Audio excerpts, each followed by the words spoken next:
प्रेम से बोले सियावर रामचंद्र की जय, पवन पुत्र हनुमान की जय, गोस्वामी तुलसीदास जी की जय, सनातन धर्म की जय। धर्म दर्पण के सभी श्रोताओं को प्रणाम। धर्म दर्पण एक नई शुरुआत कर रहा है। रामचरितमानस के मूल पाठ को आप लोगों के लिए लेकर आ रहा है। तो चलिए लंका कांड में इस मूल पाठ को आज शुरू करते हैं। यह निशिचर दुकाल सम अपय, कपि कुल दे ये परन सब चहहि, कृपा बारिधर राम खरारी, पाहि पाहि प्रण तार तिहारी। वे कहने लगे, यह राक्षस दुर्भिक्ष के समान है, जो अब वानर कुल रूपी देश में पड़ना चाहता है। हे कुल कृपा रूपी जल के धारण करने वाले मेघ रूप श्री राम, हे खर के शत्रु, हे शरणागत के दुख हरने वाले, रक्षा कीजिए रक्षा कीजिए। सकरुन बचन सुनत भगवाना, चले सुधारी सरासन बाना, राम सेन निज पाछे घाली, चले सगोप महाबलशाली। करुणा भरे वचन सुनते ही भगवान धनुष बाण सुधार कर चले। महाबलशाली श्री राम जी ने सेना को अपने पीछे कर लिया और वे अकेले क्रोधपूर्वक चले आगे बढ़े। खैंची धनुष संत सर संघान छोटे, तीर शरीर समाने, लागत सर धावा रिस भरा, कुधर डगमगा मागत डोलत धरा। उन्होंने धनुष को खींचकर 100 बाण संधान किए। बाण छूटे और उसमें उसके शरीर में समा गए। बाणों के लगते ही वह अपने क्रोध में भर कर दौड़ा। उसके दौड़ने से पर्वत डगमगाने लगे और पृथ्वी हिलने लगी। लीना एक तहि सैल उपाटी, रघुकुल तिलक भुजा सोई काटी, धावा बाम बाहु गिरिधारी, प्रभु सो भुजा काटी मही पारी। उसने एक पर्वत उखाड़ लिया। रघुकुल तिलक श्री राम जी ने उसकी वह भुजा काट दी। तब वह बाएं हाथ में पर्वत लेकर दौड़ा। प्रभु ने उसकी वह भुजा भी काटकर पृथ्वी पर गिरा दी। काटे भुजा सो खल कैसे, पक्षहीन मंदर गिरी जैसा, उग्र बिलोकनि प्रभु बिलों का, ग्रसन चाहत मानो त्रिलोका। भुजाओं के कट जाने पर वह दुष्ट कैसी शोभा पाने लगा, जैसे बिना पंख का मद्रांचल पहाड़ हो। उसे उग्र दृष्टि से प्रभु को देखा, मानो तीनों लोगों को निगल जाना चाहता हो। करी चिक्कार घोरति धावा, बदन पसारी, गगन सिद्ध सर त्रासित, हा हा हेति पुकारी। वह बड़ी जोर से चिंगाड़ करके मुंह फैला कर दौड़ा। आकाश में सिद्ध और देवता डर कर हा कर इस प्रकार पुकारने लगे, सभय देव करुणा निधि जान्यो, श्रवण प्रजतन सरा सुन तान्यो, विसखी निकर निशिचर भूख भरेऊँ, तदपि महाबल भूमि न परेऊँ। करुणा निधान भगवान देवताओं को भयभीत जाना। तब उन्होंने धनुष को कान तक तान कर राक्षस के मुखों पर बाणों के समूह से भर दिया, तो भी वह महाबली पृथ्वी पर न गिरा। सराहनी भरा मुख सन्मुख धावा, काल त्रोन सजीव जनु आवा। तब प्रभु को भी तीव्र सरलीना, धरते भिन्न तासु सिर कीना। मुख में बाण भरे हुए प्रभु के सामने दौड़ा, मानो काल रूपी सजीव तरकस ही आ रहा हो। तब प्रभु ने क्रोध करके तीक्ष्ण बाण लिया और उसके सिर को धड़ से अलग कर दिया। सो सिर परेऊँ दसानन आगे, विकल भयऊँ जिमि फनि मनि त्यागे। धरनि धसाई धर धाव प्रचंडा, तब प्रभु काटी कीन दुई खंडा। वह सिर रावण के आगे जा गिरा। उसे देखकर रावण ने ऐसे व्याकुल हुआ, जैसे मणि के छूट जाने पर सर्प। कुंभकर्ण का प्रचंड धड़ दौड़ा, जिसमें पृथ्वी धसी जाती थी। तब प्रभु ने काट कर उसके 2 टुकड़े कर दिए। परे भूमि जिमि नभ तय भूधर, हेट दापि कपि भालु निशाचर, तासु तेज प्रभु बदन समाना, सुर मुनि सबहि अचंभव माना। बानर भालू और निशाचरों ने अपने नीचे दबाते हुए दोनों टुकड़े पृथ्वी पर ऐसे पड़े, जैसे आकाश से 2 पहाड़ गिरे हों। उसका तेज प्रभु श्री रामचंद्र जी के मुख में समा गया। यह देखकर देवता और मुनि सभी ने आश्चर्य माना। सर दुंदुभि बजावहीं, हर्षहीं, स्तुति करहीं, सुमन बरसहीं। करि बिनती सुर सकल सिधाई, तेई समय देव ऋषि आए। देवता नगाड़े बजाते हर्षित होते हुए स्तुति करते हुए बहुत से फूल बरसा रहे हैं। विनती करके सब देवता चले गए। उसी समय देवर्षि नारद आए। गगनों परि हरि गुण गन गाए, रुचिर वीर रस प्रभु मन भाए। बेगी हतऊँ कल कहीं मुनि माए, राम समर मही सोबत भय। आकाश के ऊपर से उन्होंने श्री हरि सुंदर वीर रस युक्त गुण समूह का गान किया, जो प्रभु के मन को बहुत से भाया। मुनि यह कहकर चले गए। तब दुष्ट रावण शीघ्र ही मारिए उस समय श्री रामचंद्र जी रणभूमि में आकर अत्यंत सुशोभित हुए। संग्राम भूमि विराज रघुपति अतुल बल कौशल धनी, श्री बिंदु मुख राजीव लोचन अरु तन सोनित कने, भुज जुगल फेरत सर सरासन भालु कपि चहु दिशि बने, कह दास तुलसी कहे सघन छवि शेष जहीं आनन घने। अतुलनीय बल वाले कौशलपति श्री रघुनाथ जी रणभूमि में सुशोभित हैं। मुख पर पसीने की बूंदें हैं, कमल के समान नेत्र कुछ लाल हो रहे हैं, शरीर पर रक्त के कण हैं, दोनों हाथों से धनुष बाण फिरा रहे हैं, चारों ओर रीछ बानर सुशोभित हैं। तुलसीदास जी कहते हैं कि प्रभु इस छवि का वर्णन शेष जी भी नहीं कर सकते, जिनके बहुत से हजार मुख हैं। निशिचर अधम मलाकर तहि दीन निज धाम, गिरिजा ते नर मंदमती जहि भजई श्री राम।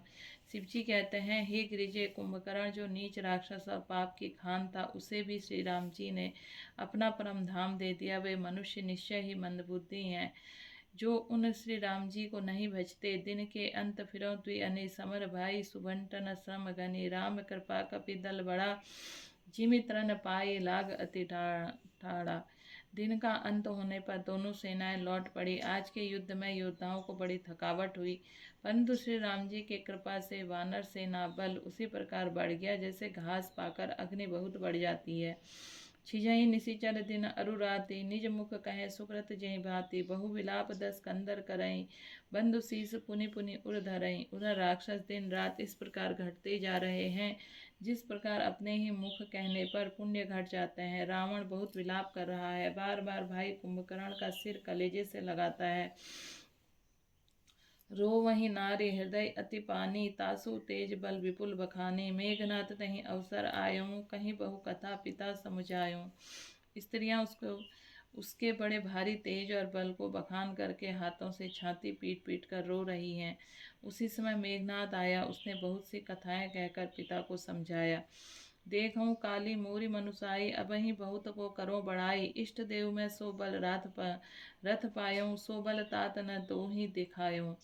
और कहा, कल मेरा पुरुषार्थ देखिएगा, अभी बहुत बड़ाई क्या करूं। हे तात, मैंने अपने को इष्ट देव से जो बल और रथ पाया था, वह बल अब तक आपको नहीं दिखलाया था।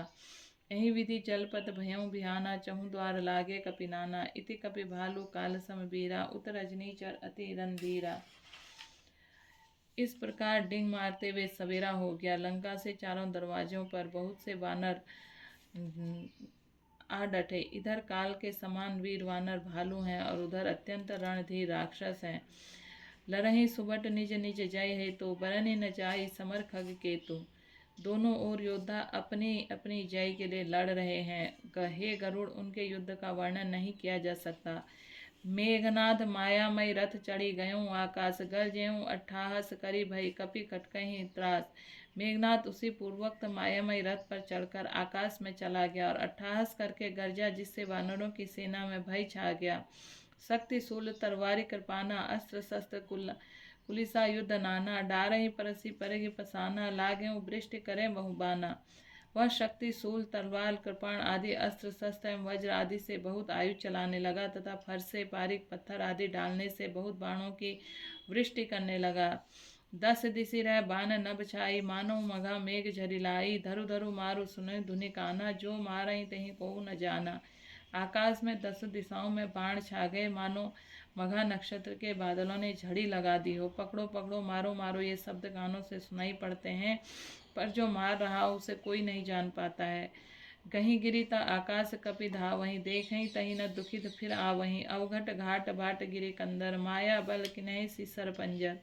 पर्वत और वृक्षों को लेकर वानर आकाश में दौड़ कर जाते हैं, उसे देख नहीं पाते हैं, इससे दुखी होकर लौट आते हैं।